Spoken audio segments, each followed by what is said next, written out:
ไปดีพี่น้องเบิกพันมาแนะนำอันซึ่งมาพาพี่น้องมาเบิ่งมีฝอยแต่อันนี้ว่าไม่กวนเราเนี่ยเนาะนี่ที่มันจับดิวเลยอ่ะตัวนี้มันจับอันนี้มันจับดิวแล้วเนี่ยตัวนี้เนาะตัวนี้จับดิวคนหนึ่งจะมีอยู่20ดิว10ตัวตัวนี้จะยังมอนในจับ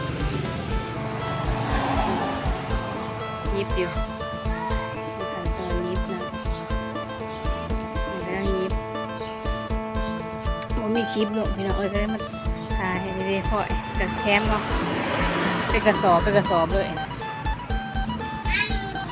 อันที่เป็นหัวพอยก็เป็นสอบ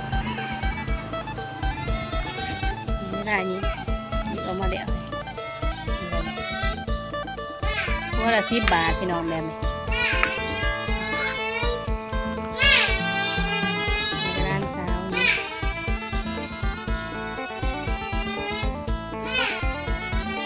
มันคลิปลงบริษัทคลิปลายมือกันนะ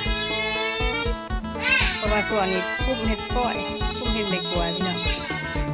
บริษัทคลิป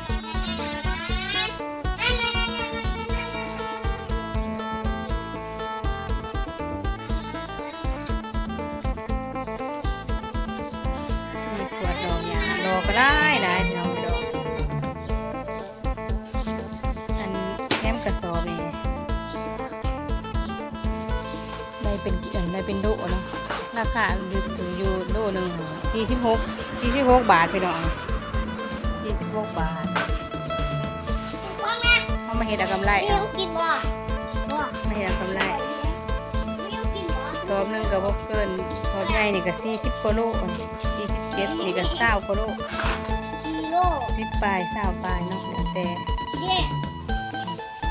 ก็บ่ได้จับอยู่ตัวนี้ว่ามันจับแบบ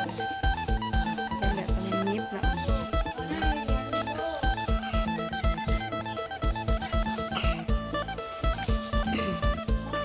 กำไร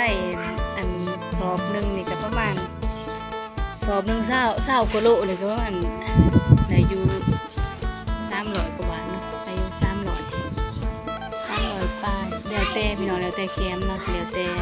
ถ้าเข้มงามก็ได้30 โลนี่ก็สิได้อยู่ประมาณ500 กว่าถ้าเข้มงามเนาะอันนี้บ่งามปานใดนี่เพราะว่าหลอกร้ายมันจะหลอกอันนี้26 โลก็สิได้อยู่300 กว่าบาทเนาะกำไรเอามาเฮ็ดเอากำไรอ่ะแต่ว่าถ้าว่าเฮาเป็นแค้นเขาเองเป็นได้ดีเนาะก็สอบหนึ่งก็ถืออยู่ 1,000 บาทสอบหนึ่งก็ถืออยู่100 หัวเนาะ100 หัวแบบนั้นแหละ